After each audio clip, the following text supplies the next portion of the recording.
Dan saya Christina. Hari ini sekolah kami akan mengadakan majlis pelantikan watikah pemimpin-pemimpin muda. Jadi, mari kita saksikan. Let's go!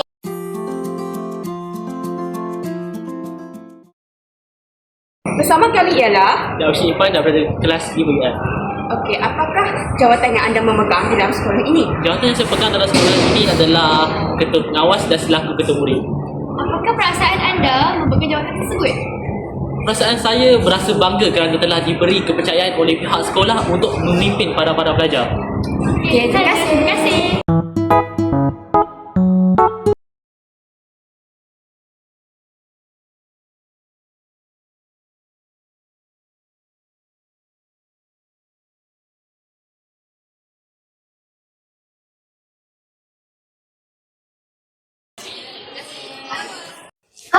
Korang dah tengok dekat wawancara tadi?